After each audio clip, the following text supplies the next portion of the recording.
And we are live, I believe. Greetings, Internet.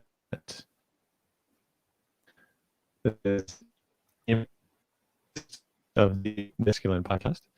And this series, which is relatively recent, is what I'm calling now the Friday Live Hour, which is aiming at inviting on different guests with sort of lively and dynamic conversations that maybe have a little less sort of, I wouldn't say less polished, but maybe can invite a kind of ritual emergent space. And last week I was speaking with the poet Tom Hirons from the UK.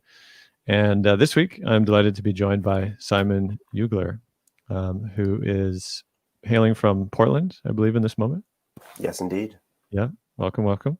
And the subject matter that we're going to cover today under the title is Men, Myth, and Psychedelics, which is quite a lot to cover in a short period of time. Before we dive in, I would love to, just say hello to all the viewers that are tuning in from a few of the channels. And you're welcome to leave comments and reflections as we go. And, hopefully in an emergent way, we'll be able to draw from some of the comments and questions into the conversation itself and see where we go. So let's dive in. Simon, thanks for being here. Mackenzie, thank you. Very nice. I feel like to say a little bit about how this conversation even came about. At least the Becca, thank you for the impressive beard comments. And this conversation came about, one, I believe you may have been following some of my work prior, but you definitely connected with the Mythic Masculine Network, of which is sort of a companion to the podcast, where those who really are drawn to this kind of work, of all genders, have really been developing this really beautiful, growing community. And I think I really noticed you there, Simon, like contributing and offering beautiful comments, and sort of tracked a little bit that you had quite an impressive body of work and life experience, even at an age of which I judge is similar to mine. And then we got a little bit further, and then you mentioned your thesis that you'd completed, I think recently, March. Yeah, in March. Yeah, amazing. So, and I'd love actually just to read the title, which I have here. Actually, I was reading the thesis, Lost Rights: Decolonizing Masculinity Through Psychic Initiation, Liminality, and Integration. And I'm about a quarter in. It's a phenomenal read. And Simon, I'd love to perhaps jump in from there. That is, in what was it about this subject matter, in your own life experience, and the impulse to follow it that drew you into weaving these threads together? Sure. Yeah. Thank you, Ian. And thank you for inviting me to be here and participate and play along. To answer that question, I think I remember a particular psychedelic experience when I must have been 15 or 16 that absolutely thrashed me. And I remember coming out the next morning and kind of thinking to myself, all beleaguered and a little ragged, and just thinking, okay, there's a right way to do these things, and there's a wrong way to do these things. And I would really like to find out the right way.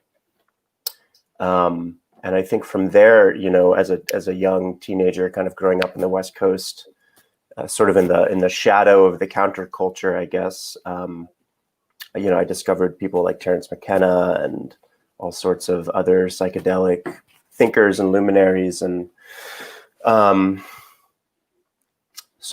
think that's sort of the early origins of my interest in this work. And then where I think my own personal journey really started to, sort of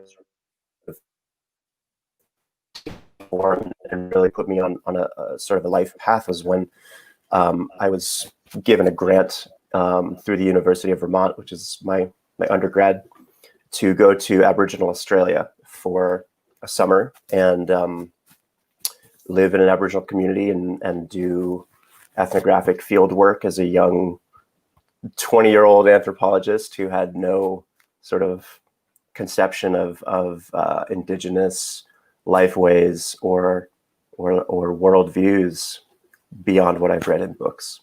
And I think that experience as a 20-year-old in the Northern Territory of Australia just kind of set my compass point to a sort of North Star.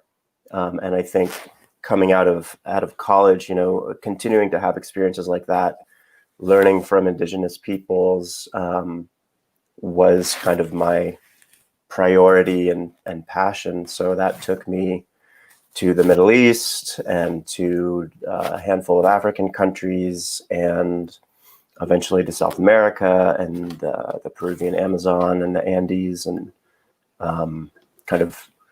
that just sort of transformed into a prolonged sort of period of travel and learning, and then eventually leading trips, and now all of a sudden here I am as a psychotherapist, and passionate about kind of integrating all of the things that I've been fortunate enough to learn, especially kind of coming from the psychedelic and anthropological lens, but also bringing in what I really feel is my home, especially as far as my lineage and tradition goes, which is the mythopoetic tradition of so many of the people that you've interviewed, going all the way back to people like Carl Jung, for example. So that I wish I could interview him. Yeah, right. I know. Where's he at? Where's he at? But yeah, that the mythopoetic tradition feels like home. Mm-hmm. Beautiful. And what would you say you were tracking then? Because you mentioned, again, you were drawn to all these countries. You mentioned ethnographic research. I mean, is that the correct terminology? And then, of course, you pursued, I guess, certification through psychotherapy. Is that also correct? Yeah.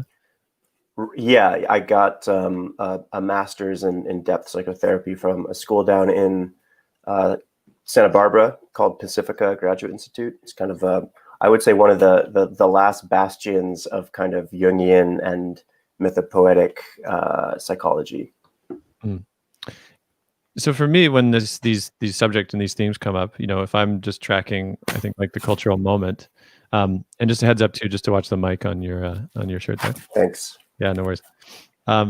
My sense of the moment is that, on the one hand, certainly there's this seems like a psychedelic renaissance of sort of permissiveness, or maybe more integration in the modern culture through, of course, books like Michael Pollan's, kind of bringing things more to the mainstream. Mm-hmm. And as well as, myself, I sort of got into psychedelics at some degree, probably pretty late, to be honest, like probably in my like mid 20s to late 20s.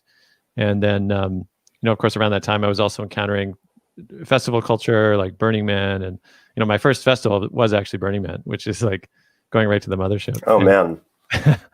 And from there, that, I mean, again, I was peripherally aware too of how deeply in the festival culture that psychedelics was woven in, and seemed to be, varying degrees of support that was offered. Maybe initially, this is about a decade ago, which has grown since. Like I would say, places that at festivals too that offer integrative spaces, or spaces to kind of return, or whatever it is, almost like as a kind of triage, right? Because oftentimes people will take different cocktails and go far beyond. And I'll just say too that I recognize this link as well to, and you bring this up a lot in your thesis, this link to initiation, and men. And I'll just say one experience I had it was Australia at Earth Frequency Festival. I think that's what it is. Oh yeah. And I actually run into a young man at that festival. This was kind of late in the evening, one of the evenings. And, we just got to chatting and things. And he ended up sharing that, sort of embarrassedly, that he was on acid, actually. and he felt really awkward and self-conscious, I guess, because he saw me speak. I offered a talk earlier that day. So he had a sense of this, like, oh, here's this older man as a speaker, like, I'm so embarrassed.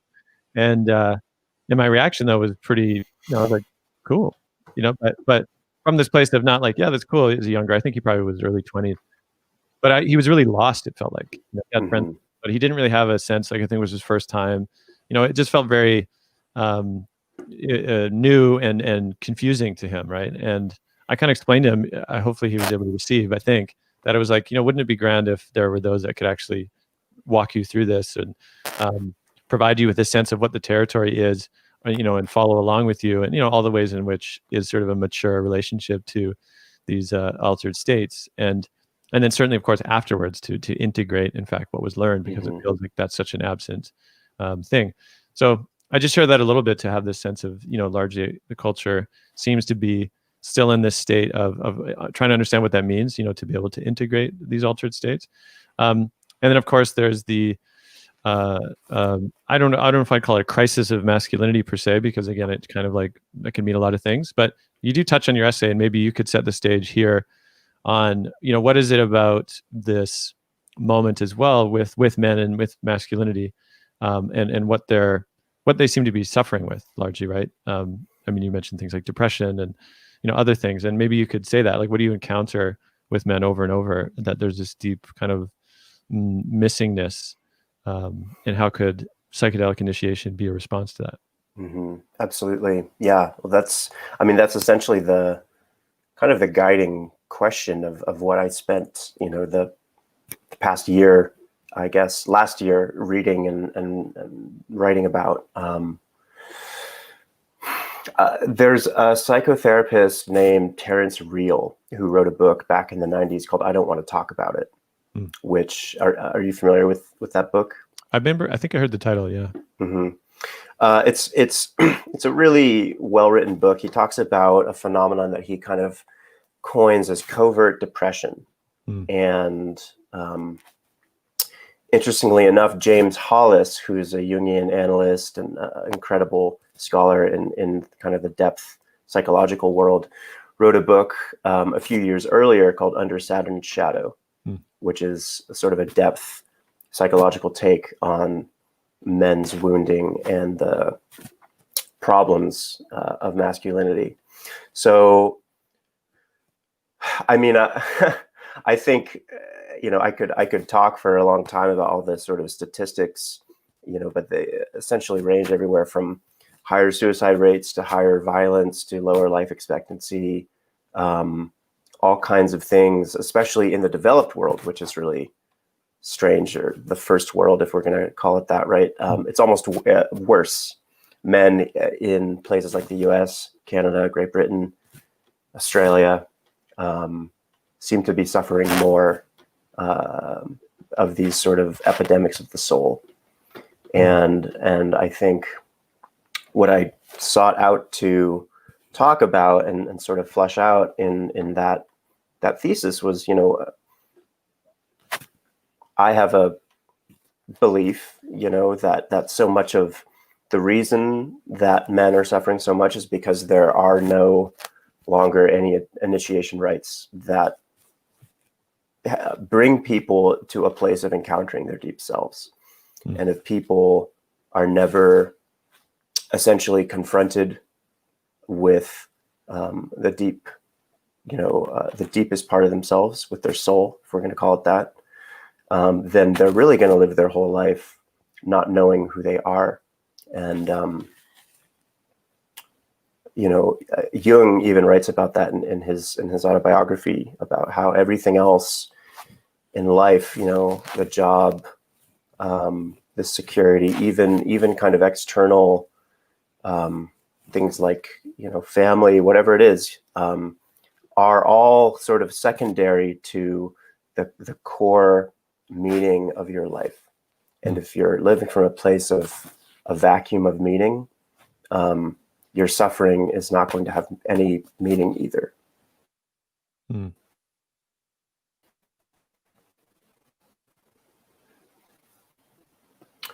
So I think to kind of like circle all the way back and to tie that question up with a bow, I guess it's like, what role do psychedelics play in this, right? And I think it's wonderful that, Michael Pollan's book is being so widely read and shared, and we're getting these sort of like 60 Minutes news programs and CNN's talking about psilocybin and all this wonderful stuff that I couldn't have imagined 10 years ago. My concern is that as a culture, we're so kind of fixated on the quick fix, and we're so kind of fixated on like the sort of linear one and done silver bullet. And I don't think psychedelics, I think we'll find as we progress through this psychedelic renaissance that some things might get better, but some things might stay the same. And I would say that the reason that some things will stay the same is because our culture doesn't know how to conceptualize what these medicines, plants, substances are actually for, which is to initiate people into their souls, into the intelligence of the planet, and into something larger than just me. Thanks, Simon. Just a little note too about your mic again. It's getting a little scratchy. Oh man. No, but it's great. I really appreciate that. What strikes me is something that recently on the podcast I released episode with Indigenous author Tyson Yonkaporta, and I believe he said something like he was recognizing in some of the conversations he was having with other Indigenous, medicine keepers and wisdom keepers, that there was this sort of mutual recognition that if they couldn't, or if, let's say, if the colonized peoples couldn't come back to their connection to life and to earth, it's like everything's hooped.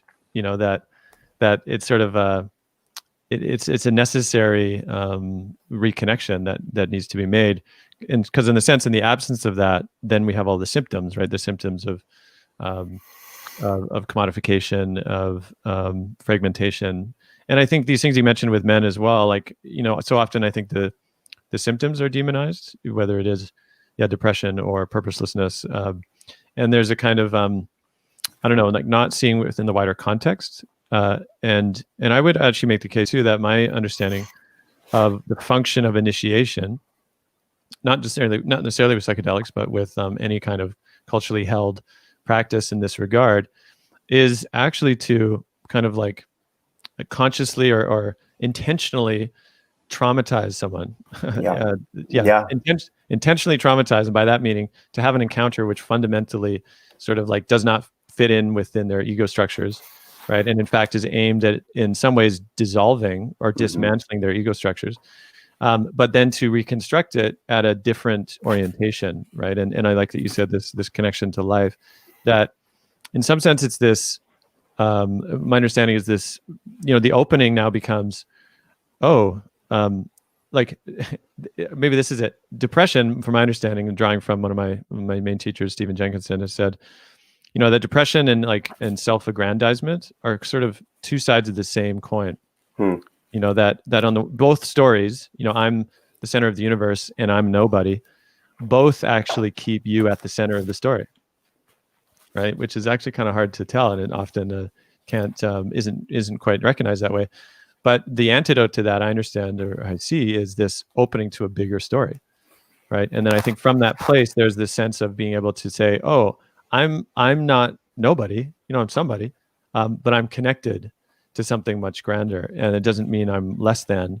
And Tyson, maybe I'll finish with this. He had a great line too, where he said, "You're not special, but you're part of something special." Which is that paradox, right? It's that paradox. And I think psychedelics in particular too are this, again, a way of dismantling these ego structures, but how necessary it is to have them then kind of like reintegrated and the meaning made, the meaning making held in a sort of mature and intentional way. Yeah, I love that interview with him. Such a raw and serious dude who's also bring forth some really important and beautiful, deep wisdom, from his culture and his land. And Yeah, it's the other thing that I think I really resonated with in Tyson's interview with you, Ian, was when he was talking about how the law is in the land, really implying this deep connection to place that especially the Australian Aboriginal people have, where they believe their souls literally live in certain places on the land, and their entire cosmology of the dream time, this whole sort of mythical song map that crisscrosses Australia and all these different tribal totemic stories that kind of have certain dances and certain songs for each link in the chain.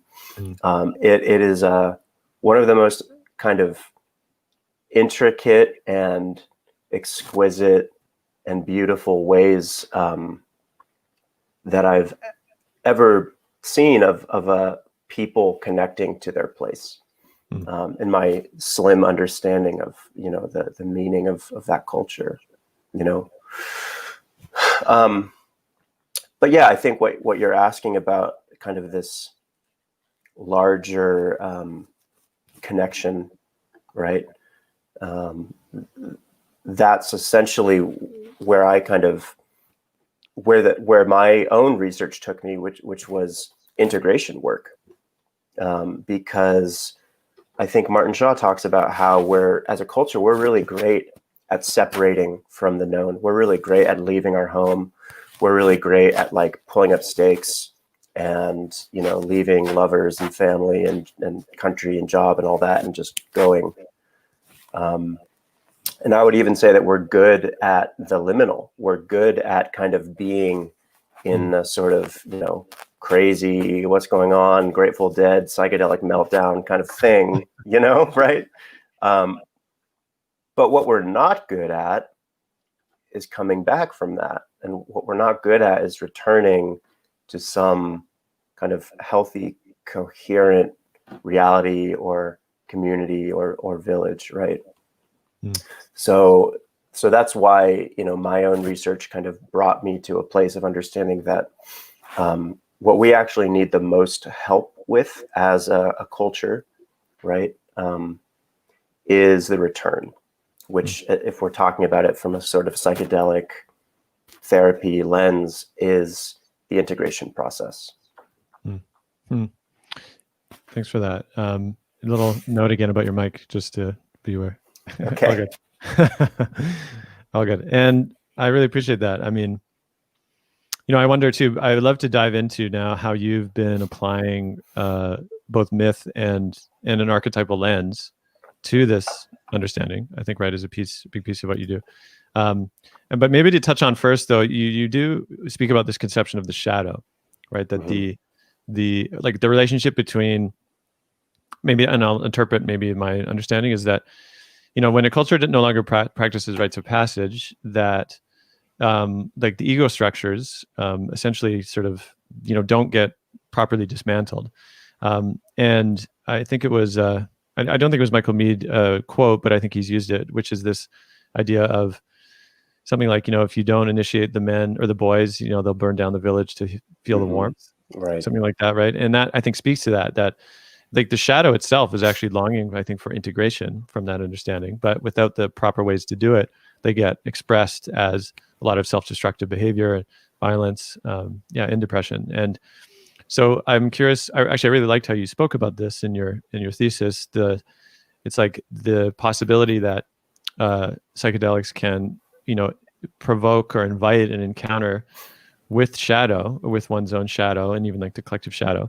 But then again, how necessary it is to integrate that aspect. And I'd love to hear a little bit about that as well, and like the experiences you maybe directly had, the ones that you could share, and then how you work with that in terms of, in either one-on-one or in group settings. Yeah, that's a big question. Thinking about personal experiences of,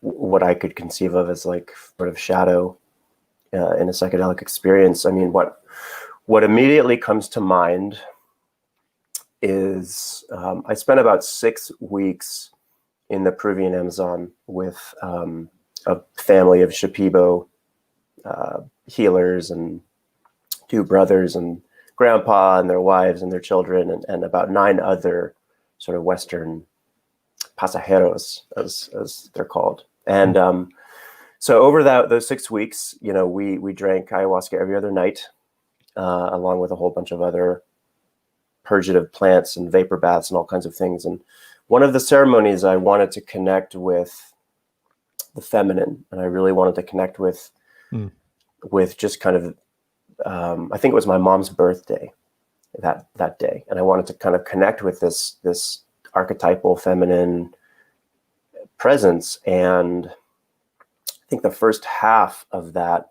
entire ceremony was watching the rainforest be cut down, and you know, watching, being like a little child, like thrown in the muck, and like witnessing and experiencing the trauma that's been perpetrated to not just the planet, but, you know, the people of this planet, and especially I would say the indigenous people of this planet, right? So it was kind of like, in that experience, at least my interpretation was that ayahuasca was essentially kind of telling me, like, okay, you want to connect with the archetypal feminine. Well, you have to start with like the legacy that you're sitting on, which is one of violence and extraction and a bunch of other really dark shit. So, and I, you know, that's one experience of many that I could talk about, but just taking that as kind of an example, you know, the world we live in, Ian, is not geared towards sitting with the immensity of grief that exists in the world. And you mentioned Stephen Jenkinson earlier. You know, I really celebrate him for putting kind of grief at the center, because we have a cultural allergy to it. And I would say that, you know, yes, facing your personal shadows and things that you don't like about yourself, or things that you maybe have hidden away from yourself, everything that you've kind of put in the shadow from a sort of Jungian psychological sense. Of course, that's important. Of course, people can grow from that. And of course, you know, psychedelics can absolutely help people encounter that. But I would say actually the deeper purpose, in my experience, understanding the deeper layer of what psychedelic medicines can really offer humanity at this time in history, is to bring people into an encounter with that planetary grief, you know, that grief of what has happened, especially if we're kind of people living in what we now call North America, right? We're walking on bones everywhere, and you know, we're not encouraged to talk about that. It is in the shadow, and I would say it is an archetypal kind of deep layer of our collective shadow that if you go deep enough with psychedelics, you know, eventually you will be confronted with. Yeah, thanks for that. It makes me realize too that the you know, altered states, and I'll say, you know, I've tried a number of different altered states, and I'll just say it's fascinating to me that how every time, though, encountering an altered state is always a surprise to the sort of baseline state. And, you know, again, maybe that could even be questionable. What's a sort of baseline state for a majority of people? But it's a bit like going to a new country, or one's encounter with a new country. Like when I went to Thailand for the first time, and I know people many do speak English actually, but I know they speak Thai largely. And going there, as soon as you're immersed in a field of a place that they don't speak the language you speak, it is this discombobulating feeling, right? Of like, whoa, it's possible to not speak the way I do or think the way I do. Like it's sort of a necessary confrontation. And I think altered states are like that as well, or non-ordinary states, that there's this reminders almost, in the best ways, of like, there's other ways to think and be and experience. And I hear that in what you're saying with the kind of what's granted through the psychedelic experience is actually like, it can often be like this wake up, right? Of like, there's different ways to be, there's different things to focus on or take care of, or that are urgent, right? And necessary to sort of bring forth a kind of discernment about what's worth doing. Mm-hmm. And and even like, again, conceptions of self and how I often have this image though of, again, going back to that dynamic of the two sides of the same coin, kind of aggrandizement, but also depression. But often I think a lot of, speak to men in particular, I think men have often this kind of like desire to be part of a bigger story, right? But I don't know how to get there. And all of the stories that are sold in the sort of modern industrial culture, those that seek them often, have to get pretty far along, and even maybe win, and sort of, get that money or get that whatever prize before they're like, oh wow, this is actually not that fulfilling. And so I'm curious, as you offer a kind of archetypal lens within these states, it feels like, or maybe I'm curious, is that actually part of what you're able to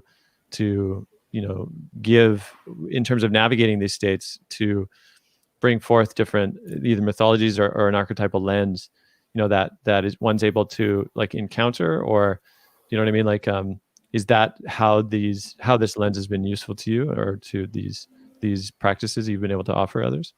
Mm-hmm. Yeah. Yet again, a wonderful question. And I don't know. I don't know. I don't know what is going to, like I said earlier, psychedelics aren't the golden ticket to individuation, and right, they're part of it. But what I can say is that I believe that service is the apex of integration. And that without meaningful service, especially for men, it's kind of like it all might as well just be dust. Because unless you can, unless you can make meaning through your own suffering, through your own experiences, through your own growth, and have that meaning somehow benefit other people, I would say that is where all of this work, if we're going to talk about kind of self-growth, or like any kind of self-transformation, or tradition of self-inquiry or anything, I would argue that it all points to service. I think Michael Meade talks about how initiation never ends, and that when the initiation rites are actually part of a culture, you move from being the one, in the dirt, you move from being the initiated one into kind of helping prepare and organize the rites, to eventually pulling others through them. And it's kind of the natural progression. It's sort of the natural responsibility to kind of move in this direction of facilitating and actually turning back towards the younger generations, turning back towards other people who are in pain and kind of seeking help, right? And being like, okay, well, I guess I've gone through this before. How can I serve this how can I serve this person? How can I serve this community? How can I serve this child? Whatever it is. Mm. Mm. I like that. I mean, I'm trying to find this succinct word I want to remember, which is like the apex of integration is service. Would that be fair? Yeah. Yeah. That's beautiful. Yeah. I know Gabriel will give you some fires in the comments. Some fires. Yeah. Nice. Speaking of which, he's lit up. Gabriel's lit up. Speaking of which as well, if you're listening in and you have comments or questions you want to add, chime in, feel free to, and maybe we can weave them in. And maybe a question I have then now is, what is the responsibility for, stewarding and offering these plant medicines, particularly to, the indigenous peoples and places which they come? Because I think an easy critique, and necessary is often, it's this kind of extraction of these plant medicines and then bringing them into, high-end retreat centers and things like that can often be just another iteration of colonization and plunder and, all the rest. And, I've heard stories, I believe, from different news reports saying, the plants that are used to make ayahuasca are sort of becoming more scarce. And, the places in which they come and the villages, are sort of being some ways torn apart or stratified, by the influx of these funds. And, it just feels like it can get really messy. And so I'm curious as well, like, how do you sort through that with the actual kind of counterpoint in a way, not instead of, but just like another element, which is that there does seem to be some value, of course, to these kind of psychedelic experiences well held. And so again, it's like how to hold those two, like what does that look like, or has it looked like for you and your experiences being with these peoples and cultures, and what even that they found, maybe they imparted to you of kind of like how to be in right relationship with these spirits. Such an important question. And yeah, thank you for asking it. Have you ever seen the film The Gods Must Be Crazy? Yeah, it's about I was like 8. Right, the Coke bottle that gets thrown out of the plane over the Kalahari Desert, and then the Bushmen kind of pick up the Coke bottle, and it creates this whole sort of animosity and problems in the community. And it's like this small little action, this small little sort of unconscious action from, essentially a colonizer in a plane just kind of chucking out a Coke bottle, and it just unravels this whole community. Well, ayahuasca is the Coke bottle, or at least our kind of adoption of ayahuasca is the Coke bottle. The way that we're relating with it is the Coke bottle. It is, I shouldn't say it's the Coke bottle because it's been a part of, Amazonian cultures for tens of thousands of years, but our relationship to it, the money is the Coke bottle. Yeah, I mean, I think the most immediate thing that I could say about this is, for people who are looking to go to South America or wanting to drink ayahuasca in a traditional context, which I would absolutely suggest if people are called to do that. I would really try to make sure that your money is going to indigenous stewards of that medicine. I know there's a lot of, like you mentioned, kind of other retreat centers, all over the place that are maybe sort of a more, I don't know, I guess, new age adaptation, whatever. My suggestion would be to really look at where your money is going to, and to, do your homework about kind of who those dollars are going to support, how many family members, etc. So yeah, that's kind of first and foremost. And yeah, you're right. There's ayahuasca is being harvested, to my understanding, being harvested at a pretty rapid rate. I remember being in Pucallpa in the Amazon of Peru, and it's a big city down there. It's kind of where they a lot of them live. And just seeing these little trucks full of ayahuasca vine, like piled up just high, going around the city. And it's a major business. Yeah, I mean, I think we all have a responsibility to just make sure that we're supporting the traditional stewards of these medicines. And what I could also say, though, is that it's part of what actually makes me really excited about all of this sort of breakthroughs happening around psilocybin right now, because psychedelic mushrooms grow incredibly easily. There's no direct cultural appropriation that is really at stake. Yes, the Mazatec people of Mexico have a tradition of working with psychedelics, as well as a few other, I think, indigenous groups in Mexico. But my understanding of a lot of the sort of psilocybin psilocybin retreats going on is that it's not there's really no kind of cultural tradition that is being directly sort of taken, which is refreshing. And I think something to be sort of, something to be kind of encouraged and supported.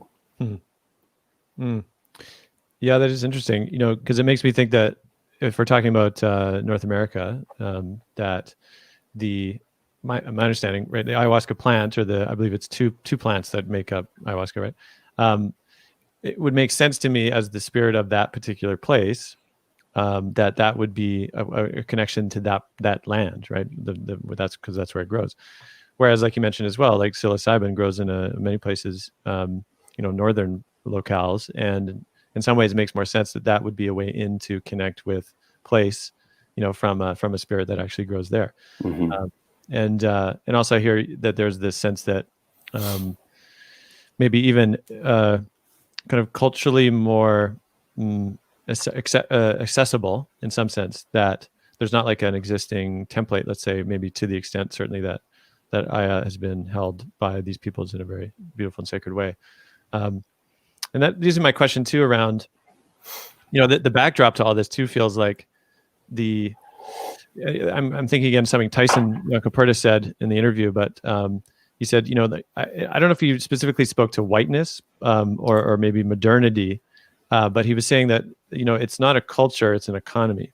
He said something along those lines, right? Yeah. And I thought that was really profound, that in some sense, like you're saying that now that there's this, sort of mass harvesting of the vines and to make Aya to sort of feed the, maw of an economy that in a way like commodifies everything it touches, or everything that it wants to consume, which, it seems to be true for anything, even like countercultural movements, right? That it's sort of geared, it's very adept at like turning, all of a sudden, I think it was maybe a couple years ago that, activism was the new chic, right? Where you could buy, I think, shirts that said, I don't know, basically it had basically integrated the own counterculture, which has happened many times, of course.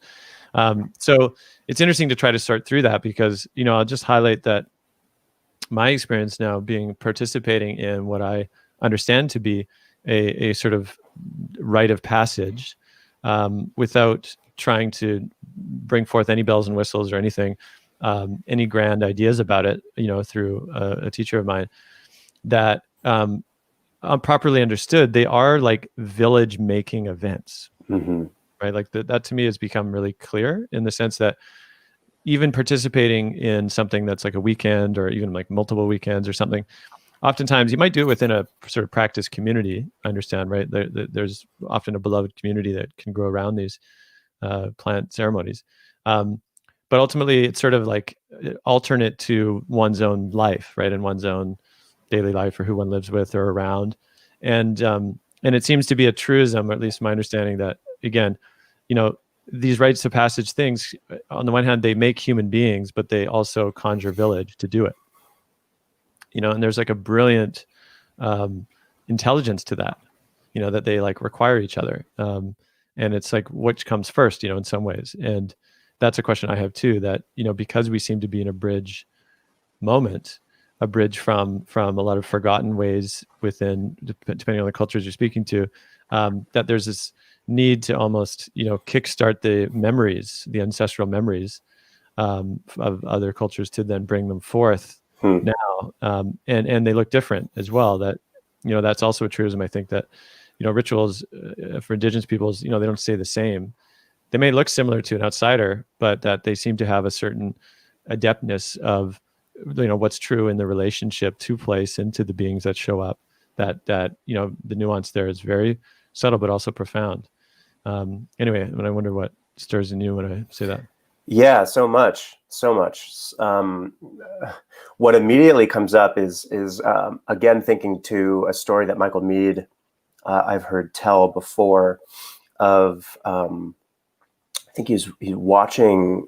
It's a story of he's telling of watching a Australian Aboriginal ritual that was like the first time it had been filmed, and at some point in like the middle of the dance, the men stop and they're like, "Wait, like, are we going the right way? Are we doing this right? What are we doing?"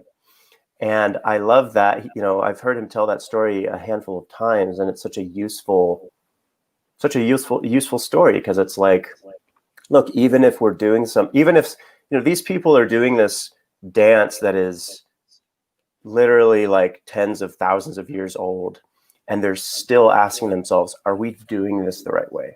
And I think as a culture, we're kind of in like a collective moment of having to ask ourselves, like, are we going the right way? Are we doing this right?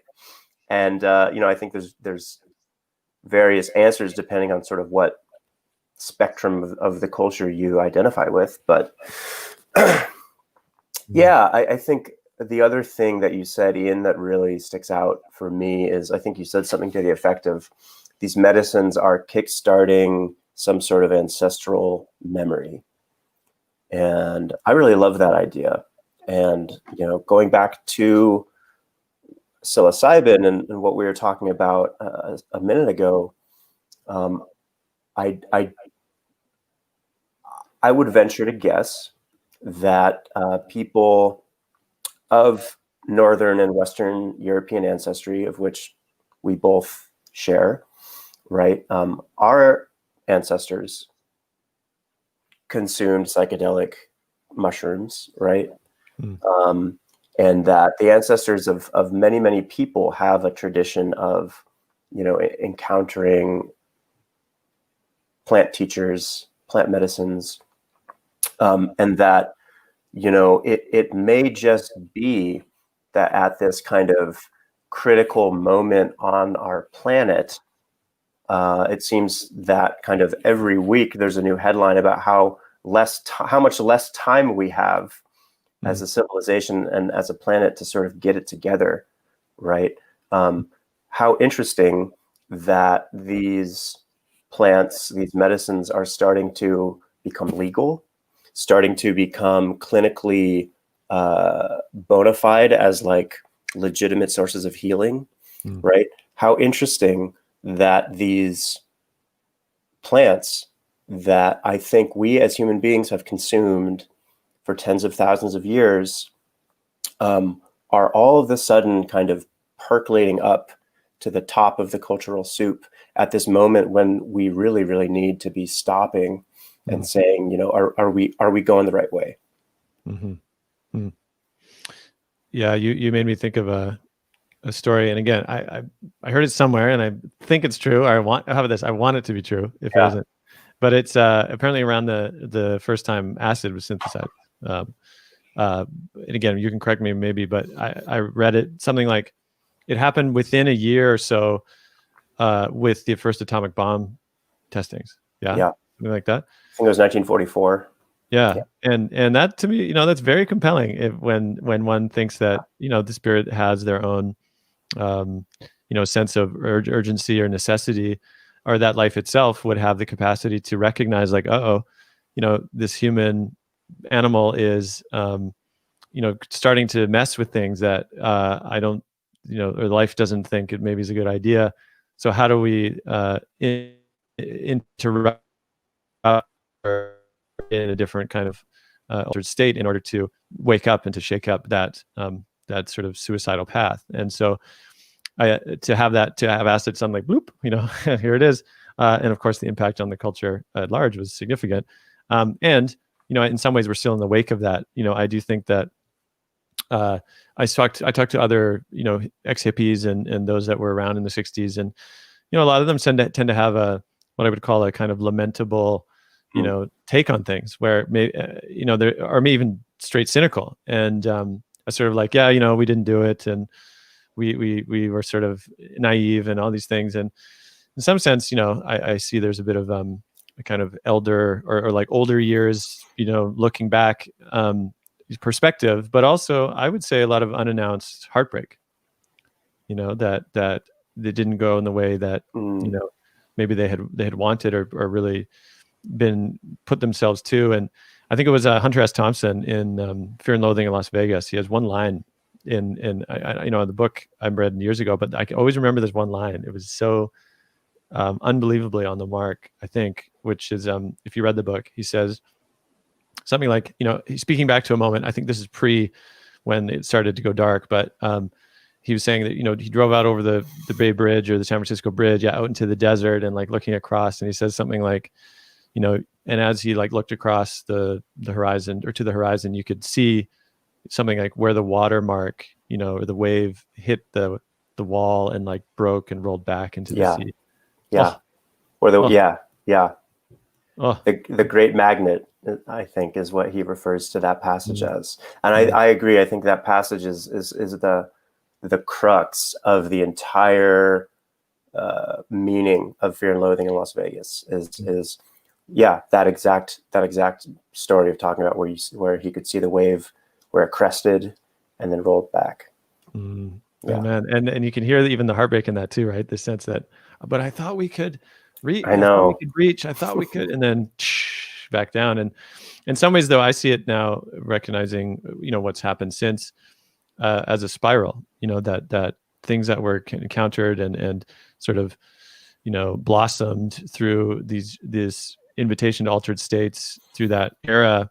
A lot of it integrated, a lot of it led to different technological innovations and everything, but certainly ultimately a lot has yet to be fully integrated into the structures of society, right? That this is something I think Charles Eisenstein talks about, this idea that the culture itself is still very much built on structures of independence versus what would a society look like with structures of interdependence, right?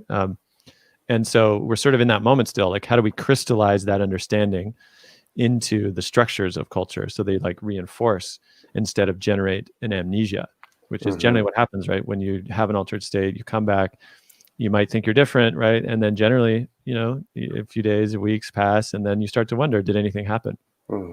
Because so much of your life, and this is like any rite of passage too, I think, I went to Australia in my 20s, when I was 20 actually, and spent 8 months basically trying to get away from as much as I could of my normal life, which I didn't know anything about rites of passage, right? But it was pretty clear that I see now, like that's one of the key pieces, like the separation.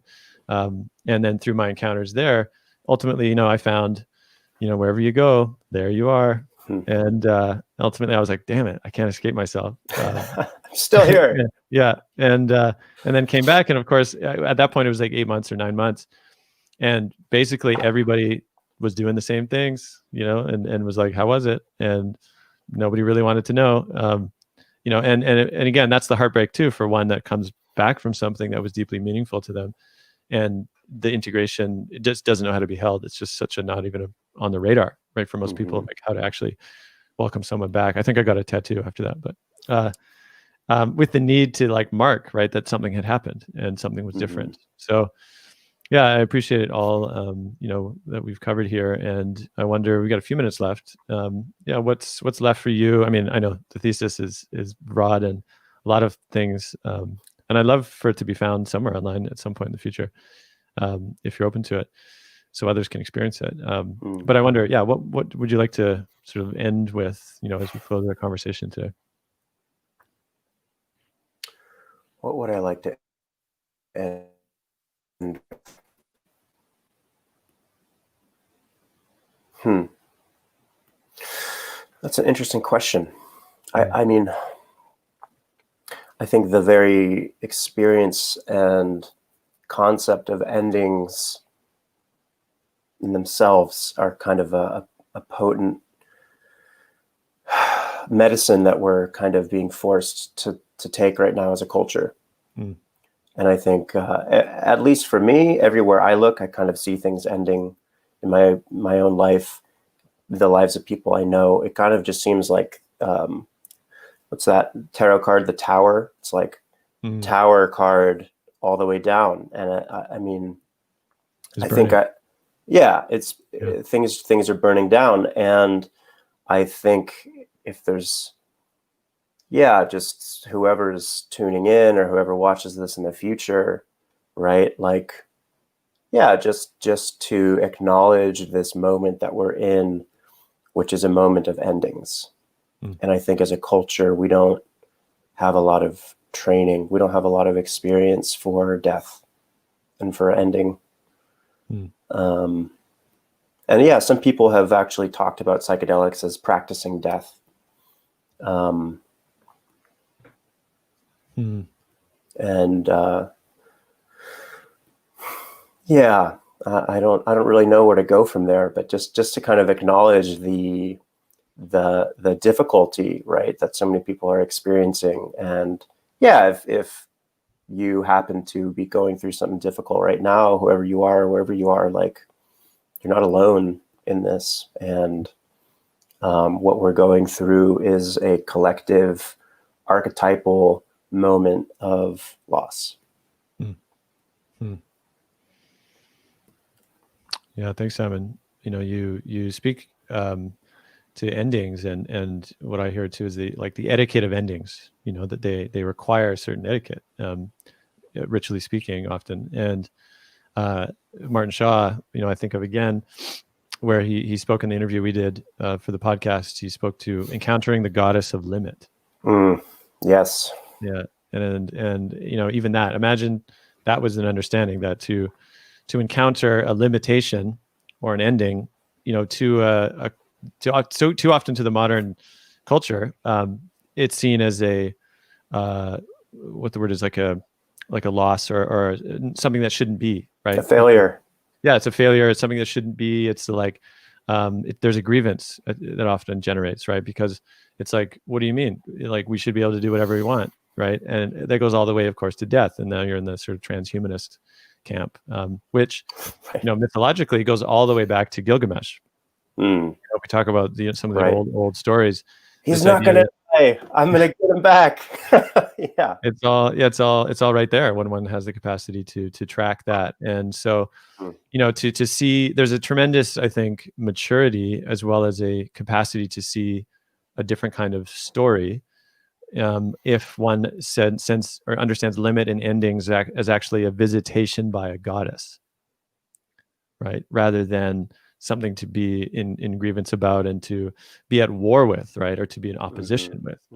And you know, I'll just say this thing too, if we're thinking mythically, and of course endings, you know, COVID, of course, is still among us and rampaging, you know, in many places. And there's something in there as well that, you know, I've heard others speak of this, you know, Stephen Jenkinson, also Bayo Komalafe, of COVID as a kind of deity, right? A visitor. That is actually sort of, you know, inviting a kind of etiquette, you know, which, you know, again, to a certain degree, one is able to understand that, to approach it from that lens. You know, it doesn't excuse the mayhem, but it does invite a different understanding of how to be in the presence, you know, of such a being, when so much of the language is constantly one of war.